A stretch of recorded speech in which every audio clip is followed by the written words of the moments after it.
ایک وقت ایسا آیا کہ خدا نے حضرت ابراہیم کو بہت زیادہ مال سے نواز دیا، تو خوب ساری بکریاں، گائے، بھینسیں، اونٹ وغیرہ خدا نے انہیں عطا کر دیے تھے۔ یہ سب دیکھ کر ایک فرشتہ خدا سے بولا، اے خدا، آپ نے ابراہیم کو اتنا کچھ دے دیا ہے؟ اس پر خدا بولے کہ ابراہیم میرا دوست ہے۔ تو فرشتے نے خدا سے کہا کہ جس کو اتنا کچھ دے دیا جائے اسے دوست تو بننا ہی ہوتا ہے۔ خدا نے کہا ٹھیک ہے، جاؤ آزما لو پھر۔ تو فرشتہ آزمانے چلا گیا اور حضرت ابراہیم سے کچھ ہی دوری کے فاصلے پر ایک انسان کے روپ میں جا کر بیٹھ گیا اور بڑی ہی پیاری آواز میں تلاوت کرنے لگا۔ ابراہیم علیہ السلام کو جب ذکر خدا کی آواز آئی تو اس آواز کو ڈھونڈتے ڈھونڈتے وہاں پہنچے، لیکن تب تک آواز بند ہو چکی تھی۔ فرمانے لگے، آپ ہیں جو میرے خدا کا ذکر کر رہے تھے؟ سنائیے نا، آپ رک کیوں گئے؟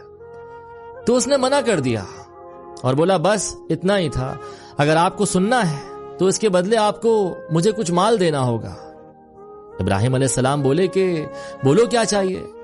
تو کہنے لگا ساری بکریاں دے دو۔ اس پر ابراہیم علیہ السلام بولے کہ ٹھیک ہے لے لو، لیکن مجھے میرے خدا کا ذکر سنا دو۔ تو ذکر شروع ہوا، آپ سننے لگے، سنتے سنتے جھومنے لگے۔ کچھ ہی دیر ہوئی تھی کہ پھر خاموشی ہو گئی۔ آپ بولے رک کیوں گئے؟ سناؤ نا۔ تو بولا بس اتنا ہی تھا، اگر اور سننا ہے تو مجھے اپنی ساری گائے بھینسیں دے دو۔ آپ نے کہا لے لو، جو چاہیے لے لو، بس مجھے میرے خدا کا ذکر سنا دو۔ بہت مزہ آ رہا تھا، بہت ہی پیارا ذکر تھا۔ خیر گائے بھینسیں بھی دے دی گئی، ذکر شروع ہوا، آپ پھر جھومنے لگے، مچلنے لگے۔ تھوڑی دیر بعد پھر آواز بند ہو گئی اور کہنے لگا مجھے سارے اونٹ بھی چاہیے۔ تو ابراہیم علیہ السلام بولے کہ لے لو بابا، جو چاہیے لے لو، سب لے لو، ذکر سنا دو مجھے بس میرے خدا کا۔ اور سب اسے دے دیا۔ ذکر شروع ہوا، آپ پھر سے جھومنے لگے اور کچھ دیر بعد پھر خاموشی چھا گئی۔ فرمانے لگے اب تو کچھ بچا ہی نہیں میرے پاس تمہیں دینے کو، لیکن مجھے میرے خدا کا ذکر سننا ہے۔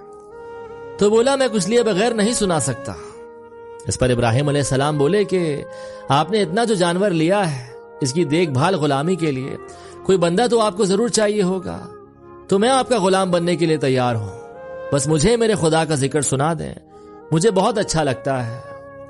اس نے سنا تو اس کی آنکھوں سے آنسو نکل پڑے اور بولا ابراہیم میں فرشتہ ہوں، تمہیں آزمانے آیا تھا، مجھے اپنے گلے سے لگا لو۔ اب مجھے افسوس ہے آج جب ہم پر کوئی مشکل وقت آتا ہے تو ہم بولتے ہیں کہ خدا کی آزمائش آ گئی ہے، اللہ کی آزمائش آ گئی ہے، ہمارا امتحان چل رہا ہے، جو کہ سراسر غلط ہے، کیونکہ اللہ کی آزمائش تو نبیوں پیغمبروں پر آیا کرتی تھی۔ کیا ہم اتنے نیک بن چکے ہیں کہ ہمیں خدا آزمائے گا؟ ہم نے خود کو اس کے نبیوں پیغمبروں کے برابر سمجھ لیا ہے۔ ایک نمبر کے گناہ گار ہیں ہم۔ آج ہم اس دھوکے میں مبتلا ہیں کہ ہمیں دوسرے کا مشکل وقت تو اس کا مکافات عمل نظر آتا ہے اور اپنا مشکل وقت اللہ کی آزمائش۔